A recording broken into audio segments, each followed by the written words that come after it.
Tidak ada ruang untuk sebuah dendam.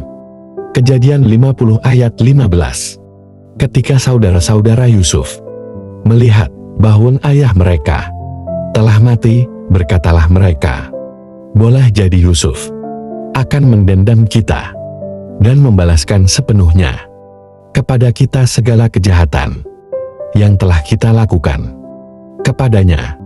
Hidup bersama dalam satu keluarga tidak selalu mudah untuk banyak orang. Masing-masing terikat secara biologis dan emosional. Jumlah dan tingkat interaksi juga relatif sangat sering dan intensif. Dalam situasi seperti ini, gesekan tidak terelakkan dan terus berulang.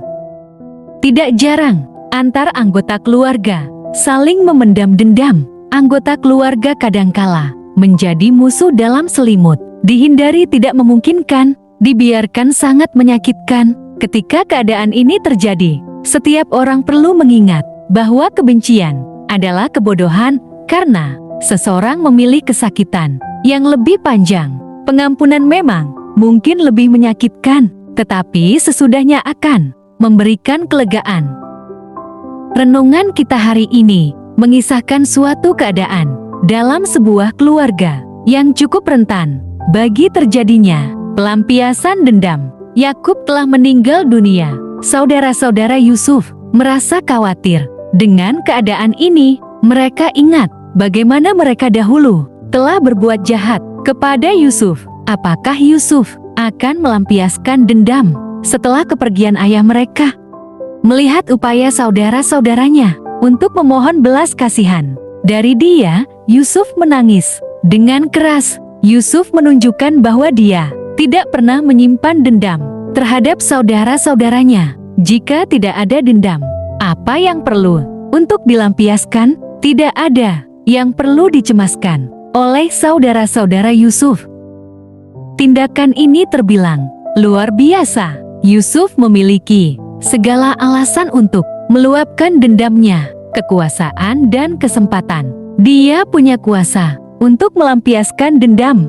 Dia punya kesempatan untuk melakukannya sekarang. Namun, Yusuf tidak melakukannya. Hal ini mengajarkan bahwa gesekan memang tidak terhindarkan, tetapi membalaskan dendam adalah pilihan.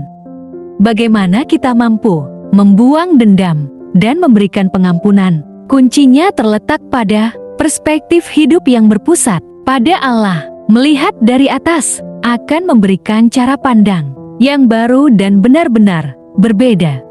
Pertama, kita tidak boleh mengambil hak Allah. Ayat 19, Yusuf tahu menempatkan diri dengan bijak. Kekuasaannya yang begitu besar di tanah Mesir tidak membuat dia menjadi sombong dan bertindak seolah-olah dia adalah Allah.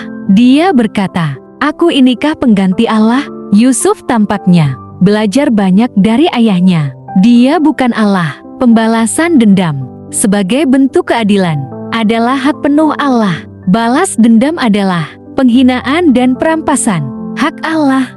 Kedua, menyadari intervensi dan tujuan ilahi dalam setiap keburukan. Ayat 20, Allah dapat memunculkan kebaikan dari sebuah situasi yang tidak baik. Roma 8 ayat 28. Apa yang dilakukan oleh saudara-saudara Yusuf justru dipakai oleh Allah untuk merealisasikan rencana besarnya. Sebagian orang hanya memberi ruang yang sempit untuk kedaulatan Allah dalam kehidupan mereka. Mereka hanya mengatakan bahwa Allah membiarkan atau mengizinkan peristiwa-peristiwa yang buruk. Jika Allah hanya mengizinkan, bagaimana semua proses itu dapat disebut rencana Allah? Bagaimana kita dapat meyakini bahwa Dia merekarkakan sesuatu yang baik dalam hidup kita? Banyak orang tidak bisa melihat kebaikan Allah dalam peristiwa-peristiwa buruk yang mereka alami karena mereka memahami kebaikan dengan cara yang keliru. Berbeda dengan banyak orang, Yusuf memahami kebaikan ilahi bukan pada taraf personal untuk kenyamanan dia sendiri.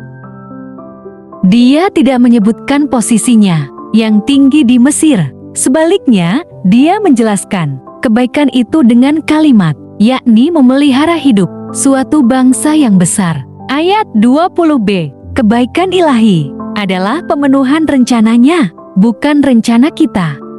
Teladan kasih yang jauh lebih sempurna ditunjukkan oleh Allah bagi kita melalui Kristus. Dia datang bukan untuk membawa penghukuman, tetapi pengampunan.